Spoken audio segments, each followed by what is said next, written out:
All right. So maybe we had some bad timing last week that we have a podcast on Monday and then a new owner joined midweek.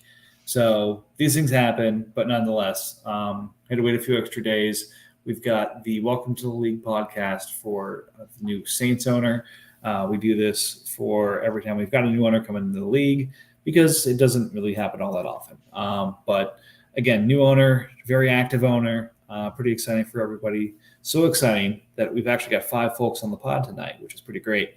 Got Vikings, of course, with Eagles, Broncos, Panthers, and Giants. Gentlemen, how's the summer winding up for you? Good. I'm ready for preseason to kick off next week. It started last week. Yeah, it started Thursday. You didn't watch the Browns Jets? Hall of Fame game, preseason kickoff. I mean, I guess it kind of counts. Who knows? Anyways, RJ, how we doing? I can't complain. It's really hot. Yeah, I agree with that. So you can complain. I mean, other than that, I can't. Anyways, so new owner joined us last week. James was a little bit pre-pod, but I'll let him jump in to kind of I think his name's Patrick, the new owner of the Saints, kind of where he came from, replacing the previous owner, stuff like that. But good to have another active owner already making his mark on the team. So first of all, welcome, Patrick. And James, you want to tell us a little bit about kind of how he came into the league? He's a guy I met through work. I live in the state of Alabama. He's a big Bama fan. We started talking football. We started doing fantasy together a couple years ago. And the previous Saints owner was also one of my friends. He had his first newborn. He's essentially spaced out on fantasy for a while here. And he just messaged me asking to find a replacement or, if whatnot. So ended up asking around. Patrick wanted to join. I let the guys know that the previous Saints owner was planning on leaving and that if they didn't have a replacement, I had a guy. And just so happened that he joined us. Yep, the rest is history. But so you knew him from work? Have you played in other leagues with him, or? Yeah, we're in several other dynasty leagues, and he's been doing fantasy a lot longer than me, but he's also an older guy. So, gotcha. Oh, nice balance. What's by older guy? We talking in his 20s or something, or? Well, I'm in my 20s or something. He's fair enough. Early 40s. I'm an old guy. I got to brag on you for being young. But yeah, no, he's getting in there and getting active, and it's a fun team to be active with. Definitely would say that the Saints team has been rebuilding or kind of along that path. So kind of has jumped right into it and kept kind of shedding assets that he didn't really like, but none of the core pieces really moving so far. Yeah, I haven't talked. I talked to him at length about this league a couple of times before, just hanging out.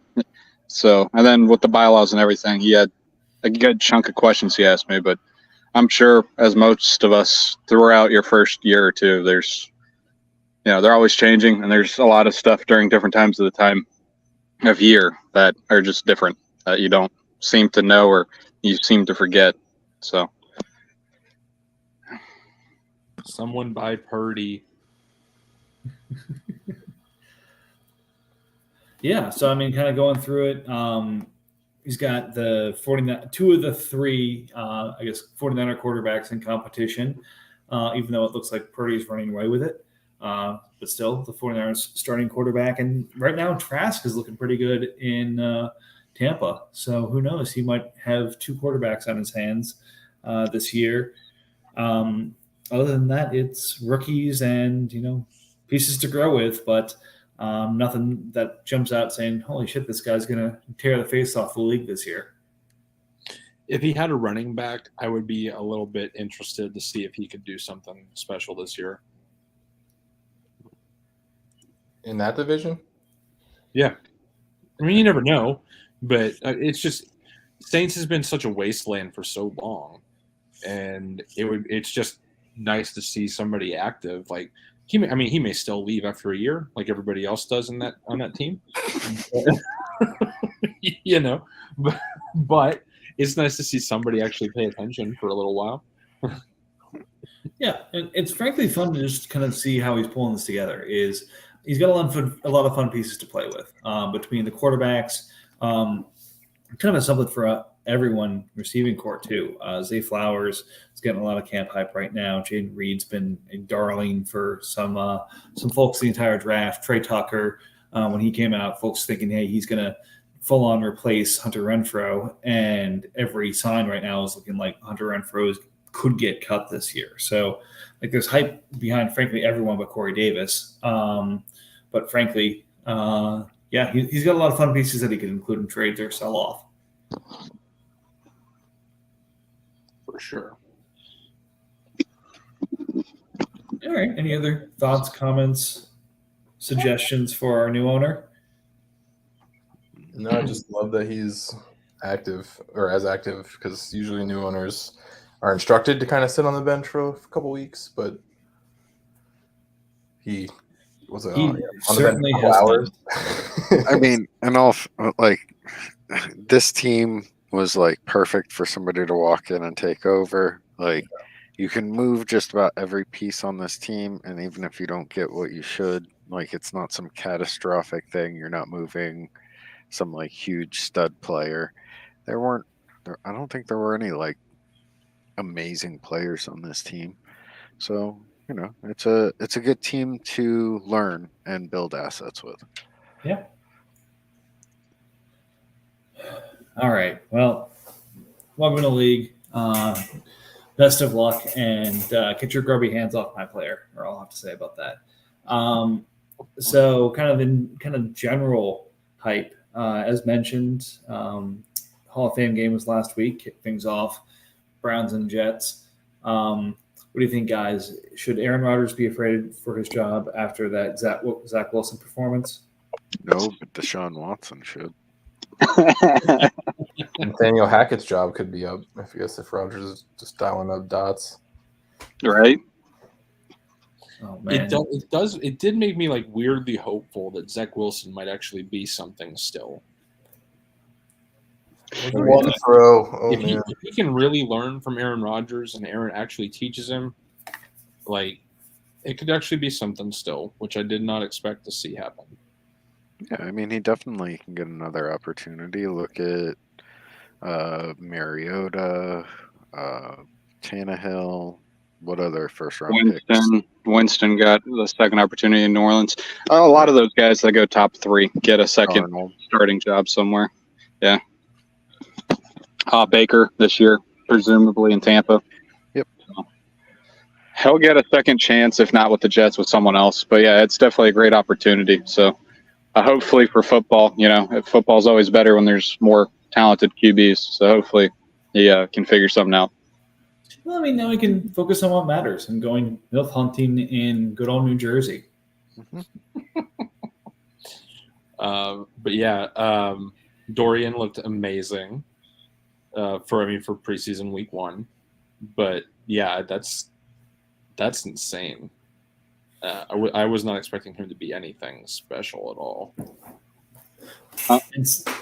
I don't know if it was just drills or what, but I was seeing, I was telling RJ, I was watching around the camps on the NFL Network, and it was like, oh yeah, here's Deshaun Watson, and he's like running plays and throwing the ball to DTR. It's like, hold on, are the Browns going to start running him out there at receiver now because of what he can do at quarterback also? Are like the Browns going to be that gimmicky team like that? It's a great way to suck. Like that's horrible. I didn't even see that.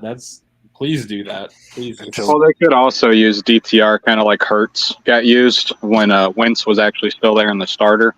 Yep. You could bring him in goal line, go 5 wide, QB sneak. There's things you can do with DTR to just protect, Watson from taking hits, essentially. And yeah, the gimmick plays. There's stuff. The most interesting thing to me was just seeing some of the first-rounder guys actually get snaps for the defensive side. Like Jermaine Johnson, I didn't really expect to see him out there for the Jets. And then the kid they took this year at Iowa State, Will McDonald, I was kind of surprised to see him out there. Neither of them played much, but I just didn't think we were going to see him at all with 4 preseason games for those teams. Well, yeah, I mean, they've got to get their reps in. The whole, I think, premise was for them to come along slowly, but at some point, you got to get them the reps so that they can actually start rotating in this year because they got to count on them for stuff. But I was hearing, I think it was Dewan Jones for the Browns was doing a pretty good job against those guys. I think he actually won every rep. I thought I saw. Yeah, well, Dewan Jones is.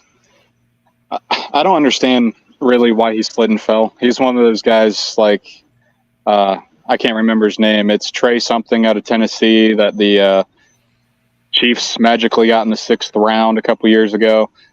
Sometimes you have some of these offensive linemen that have really high grades, but there's something medically or something off the field that not everybody knows, and all of a sudden they slide a lot further than you think they should. And then whether or not they decide they want to play and be good kind of decides their career. And he's one of those guys. Yep. Because he was really, really good at Ohio State. Like, he was easily a first-round grade. I would have to agree, but it's nice to, see some things be validated. Let's see. Oh, did everyone notice that if you took a rookie receiver this year, they are Hall of Fame bound? I don't think there's anything bad about any rookie receivers right now, unless I missed it. Yeah, that's about right. Yeah, sounds accurate.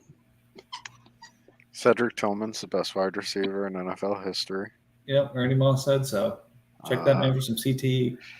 Quentin Johnson makes every cornerback look like a small child. And Jalen Hyatt's now the fastest receiver in the NFL and totally isn't dropping balls at Giant Camp. Yep. Nothing to see here.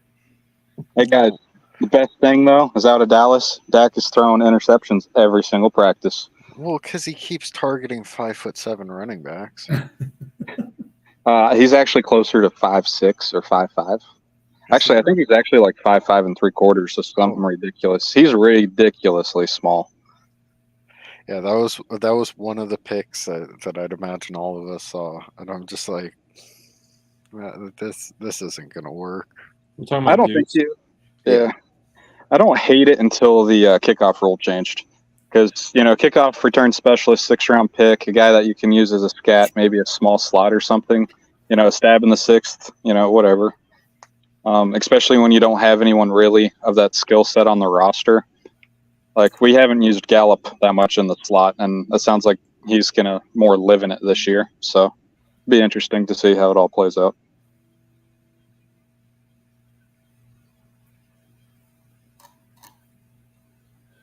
All right. Any major defensive thoughts? Nothing. From the Hall of right. Fame. You guys are From the Hall of Fame game or camp?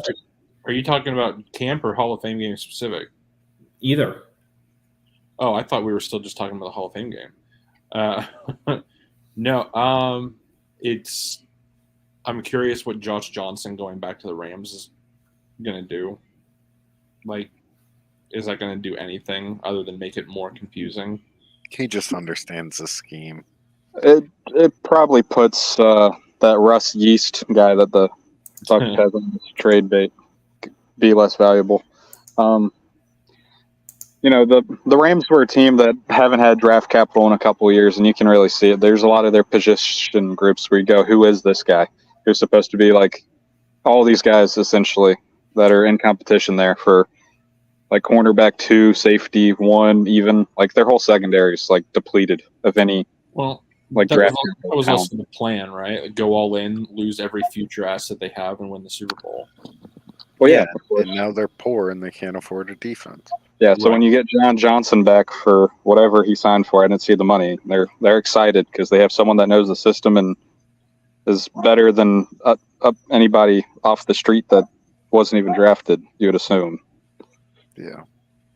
I was the only fool that was willing to take some low contract offer by the Rams. How generous of you. I find it interesting that there are offensive, like, big men basically playing different positions. Like, Kendrick Green is running at fullback and tight end right now. for the Steelers, and then apparently Patrick Ricard is running with the offensive line in Baltimore.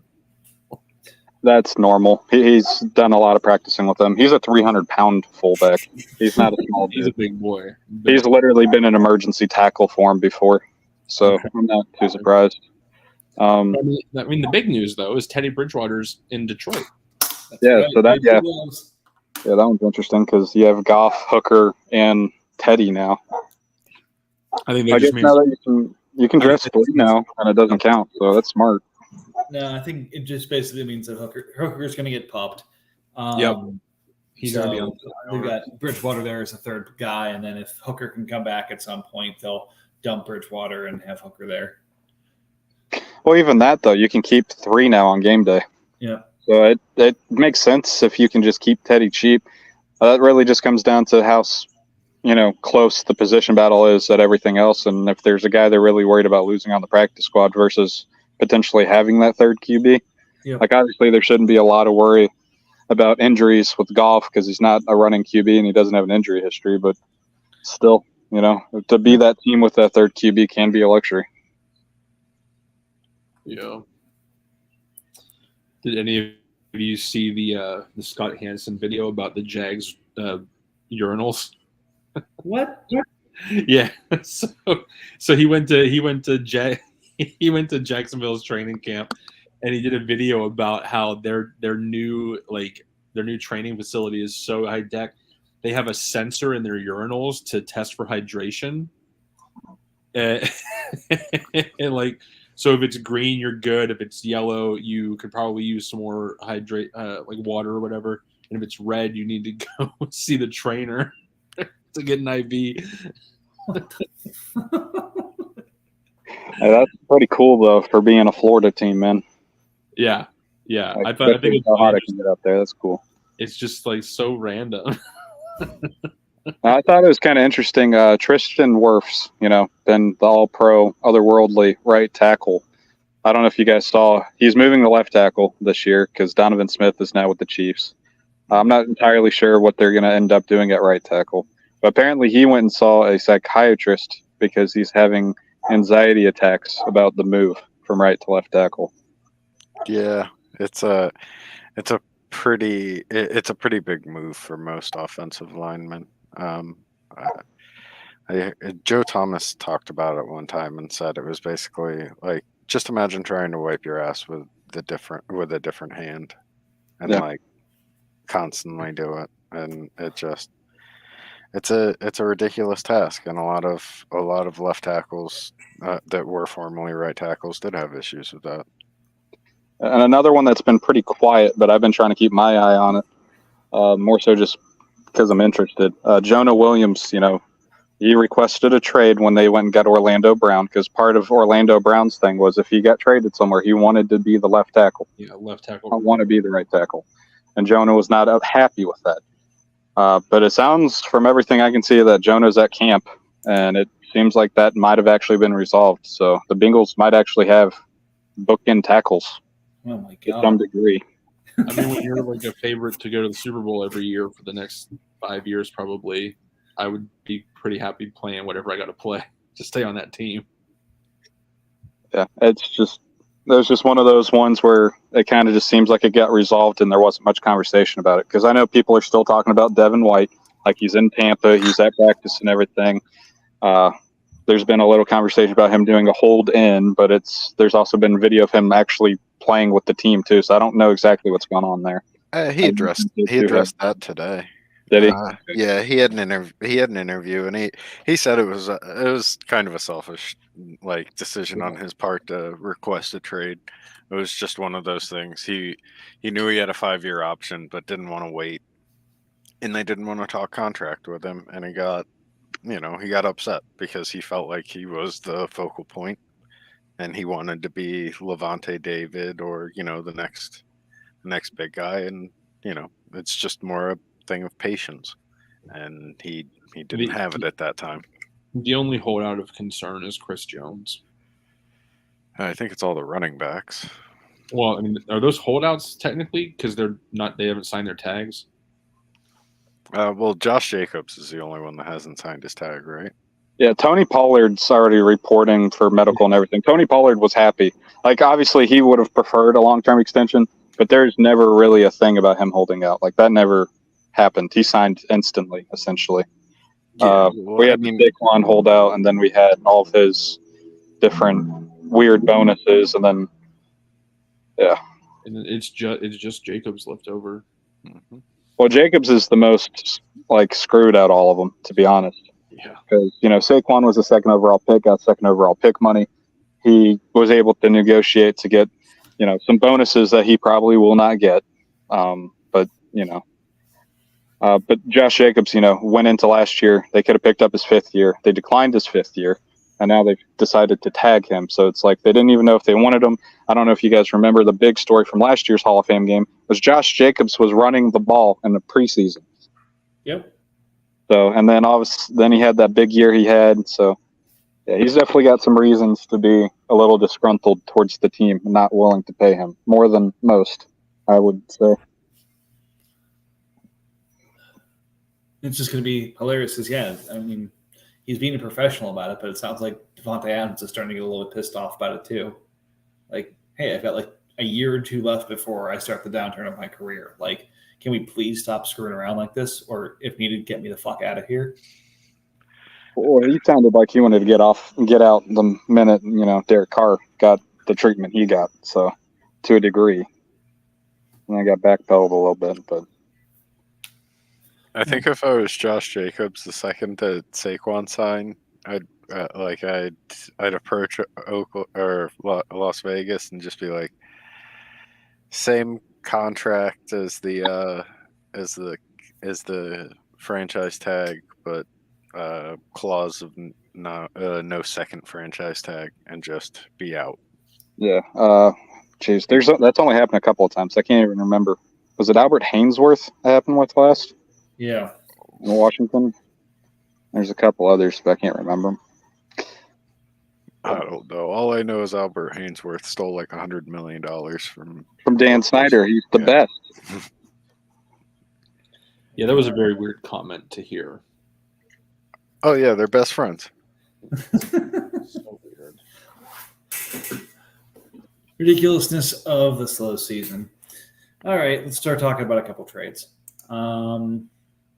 So 13 deals, it looks like, since our last podcast. Starting with I think New Saints' first deal between him and Colts. And again, it's going to be Saints in like maybe not exactly all of these, but pretty damn close. Did you guys talk about the deals from last Monday? Because didn't we do Monday last week as well? We did. With Eagles and Vikings, and then Chiefs. The Jerome Baker deal. I thought we had talked about that last week, but I guess that was after pod. I thought Shepard was the first one after pod. Yep. So, all right, we'll go back to 16 here. We'll start with a couple of mine. Then it'll all be Saints. Promise. So post-pod, I moved Aaron Donald for Antoine Green, Nathan Shepard, and a second. Needed to move off of Aaron Donald, and a second rounder is the best I was going to get for him. So, yes, there goes points, but, I'm okay with it. And I got a player on my taxi squad, so good times. We did talk about this last week, but I'm still mad at you. No, as soon as I saw that trade, I'm like, wow, that's just another nail in the coffin for the AFC West. Because I already, in my eyes, see Chiefs as a far ahead favorite to win it, not just this year, but several years to come. And him getting AD, that's just another piece to put him even further ahead out there. He will not have Aaron Donald next year, if he even has him this year. Even if he doesn't have him next year, man, it's a D tackle that will probably double your D tackle points. But he's not going to stay there. Aaron Donald is, I think by definition, if I could create a player in a lab, Aaron Donald is the most anti-goose player.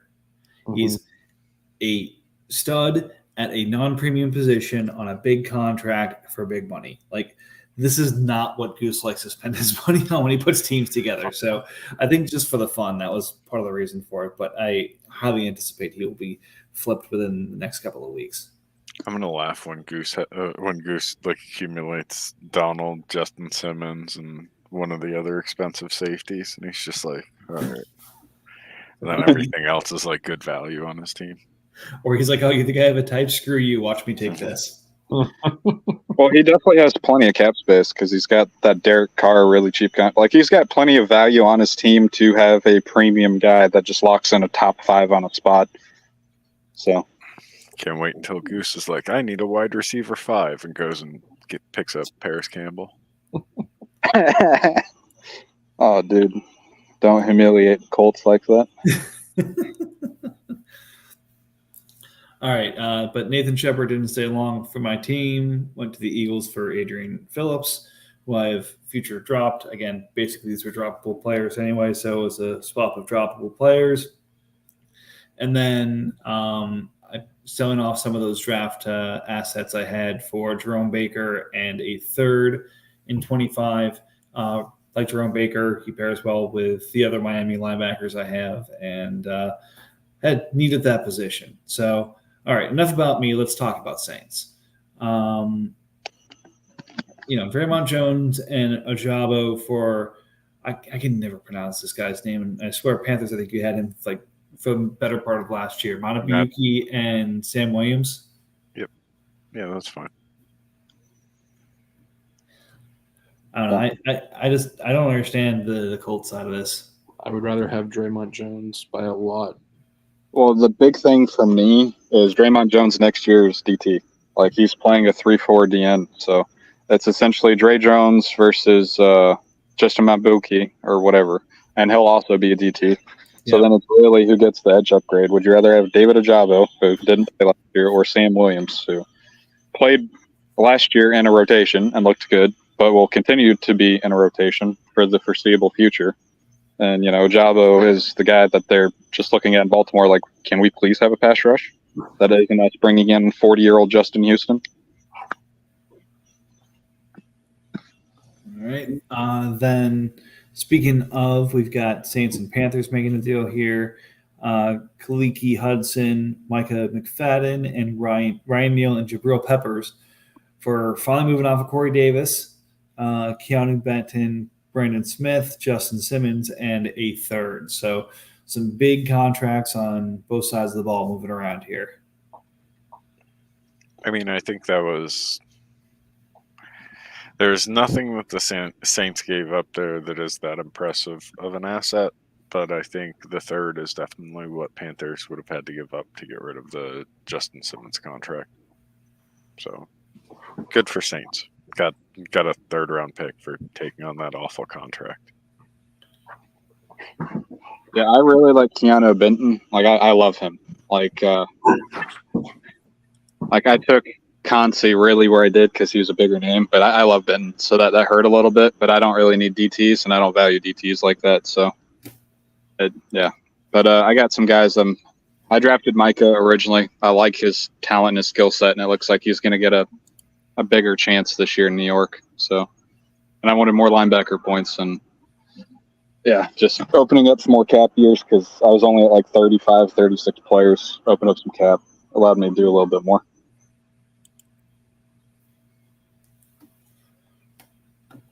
All right, moving right along. Taking a break from Saints, but sticking with Panthers. Taking another third for Tampa in 24 and the Browns fourth for Will Dissly. Just James, take us through it. I have Colby Parkinson, and later in the year, last couple of weeks, playoffs, Fant was healthy, Dissly was healthy, and Parkinson was the guy they decided to play the most in crunch time. I really like him going forward. Will Dissly, though, his rookie year was the dude. He looked like he was about to be an all-pro. Obviously, injuries kind of derailed that, and issues with all kinds of other stuff have slowed it down, kind of. I just wanted to get another good chunk of a tight end room, and I feel those two guys are going to get me a couple of points every week to where I just don't have zeros.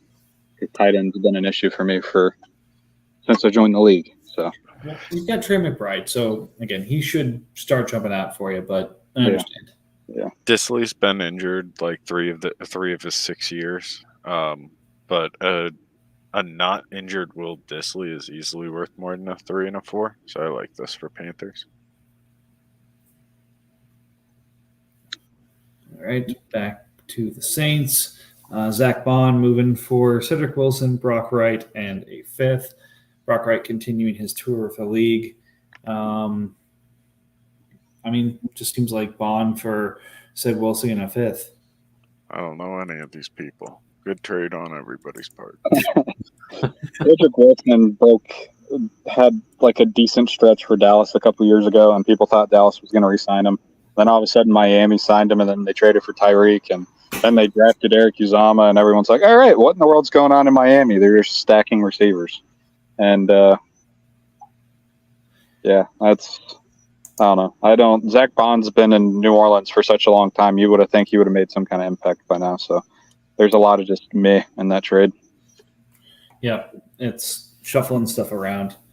Then Saints moving Fremont Jones for Terrace Marshall and Poona Ford. Disgust. Yeah.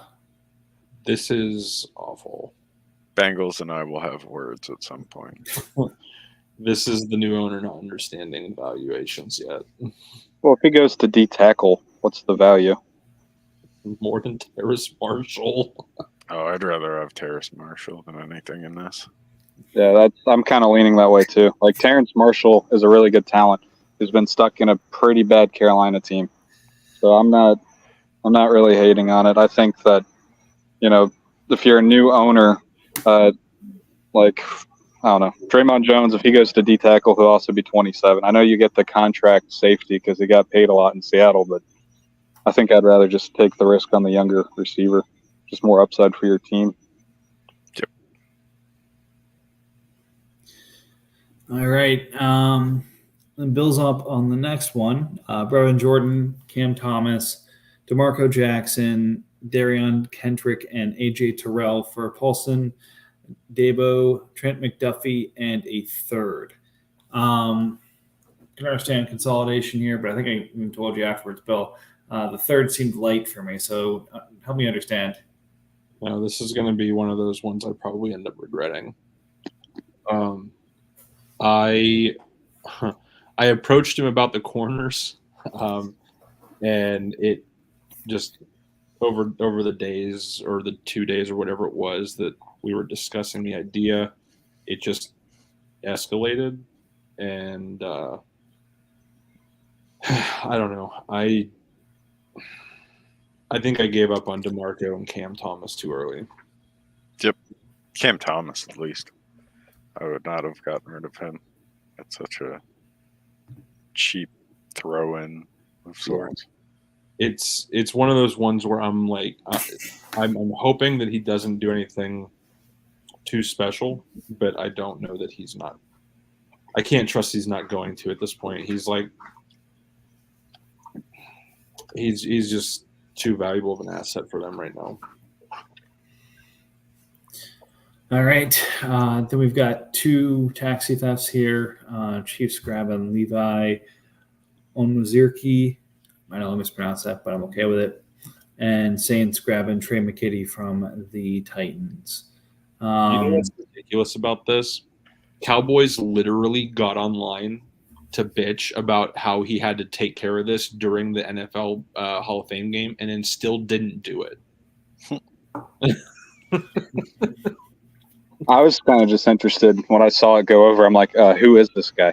Because I've had several of the D tackles from the Lions, not too long ago, and I didn't even really recognize the name. So I was surprised he's worth the taxi claim. He was a high pick last year, so. Yeah. The Trey McKitty one was a little weird for me. Yeah, he hasn't done anything. Yeah, I would have. But is he that much of a bust that he's worth getting rid of, for free? Right. Yeah, tight end points, especially, right? You think you'd want to protect it. Right. What is it? And they still have Everett, and then it's Parnham who couldn't stay healthy last year, I think. Mhm. Something like Then I that. think it's McKitty, and then I think there's a lot of talk about them drafting someone, but I don't remember the Chargers doing that. I don't think they took a tight end, so I don't know. Maybe he's shown enough to at least stick around. I know they spent a high pick on him when he came out, so Yeah, they didn't draft anybody. All right. Then breaking down DeMarcus Walker, the Saints breaking him down for Julian Okwara and Brown's fourth. And then, again, I don't know how he did it, but he got off Justin Simmons and got stuff back. Uh, I was surprised when I saw that one too because I had Simmons on the bait for like a month, and I tried shipping him in everything, and I couldn't even get a nibble. It was essentially no, I don't want him. I'm like, but guys, he missed like 6 games last year. No, I don't want him. Okay. He's a very good safety. People just don't like the contract. Yeah, it's hard to pay safeties that much. yeah, if I'm paying somebody $14 million, I want to only do it for 1 year. Well, that's part of the reason why when I got rid of him, I got 2 safeties that essentially equaled his cost. So I felt like I was happier with having Peppers and Ryan Neal than Justin Simmons because they're both 1 years and they add up to like 13, 14. So I'll be off of them at the end of the year. So the next one was fun, if not a little bit sneaky. But again, just one of those good win-wins for both teams. Bucks giving Colt McCoy to the Falcons for Jalen Naylor and a future fourth. I mean, look, if you came in the offseason thinking you were getting anything for Colt McCoy, you'd probably take it. So a potential at receiver and a fourth isn't terrible. But at the same time, now Falcons has the platoon in Arizona. Who knows if that'll be any good before Kyler gets back. But at least he knows he's got a starting quarterback at this point. Yeah, I thought it was awful. Because I'm going to be honest, if I had Colt McCoy, I wouldn't have offered him to the Falcons at all. Because as a division rival, it's like, why would I give you the chance to get quarterback points when I could potentially stranglehold you and not allow you to get QB points at all? Especially through the first 4 games where we have doubles. So I didn't understand it from Bucks. Especially at just the fourth. On a weekly basis, or in every 3 days, and you lower the expiration date of the trade offer, if I'm Bucks, I'm sending Falcons an offer of Colt McCoy for his first round pick. Mm-hmm. Yeah, I think as Bucks, that's pretty bad. I would have held him because I think it's worth a roster spot just to potentially give you the chance that Falcons doesn't score points at QB, because that gave the two of us a pretty sizable advantage if he could have just held him for 4 weeks. Yeah. That's fair, but I mean, that's also hoping that McCoy actually has that job for more than a week or two. It doesn't sound like anything that's coming out of Arizona. Even if he doesn't, though, you cut him. Like a fourth isn't. The potential benefit far outweighs a fourth. Well, from any other perspective other than Falcons, I think Colt McCoy is perfectly fine for a random roster filler and a 4th round pick. But I do agree with Panthers in the sense that you don't give it to the player that's in need, especially if you're a division rival of that team. No, I agree as well. It's just one of those, again, trying to put a happy face on it. But yeah, it's good value for a backup quarterback. Completely agree, but still sometimes you gotta pick it up just to hold it out. All right, last but not least, Cedric Wilson flipping for Naquan Jones and a 4th from Broncos. So Saints is building up that bank of capital in the 4th and 5th round. So watch out. He may come for your comp picks next. Right. I know we can't do that. I know. And Bill, thank you for the laugh, even though the joke was terrible. All right. I mean, only 40 minutes, but still, it is off season. We're building back into form. I think next week will be a good time to go back in and maybe update some power rankings, see what we think as we're leading into camp, and make some of those predictions for the year. So that tends to take a couple of episodes. We can get the process started. Any closing thoughts before we get to the fun part? No, let's hurry up and do some trades. More if anybody's trades. listening, to get on and talk trades with us. All right, let's get to it.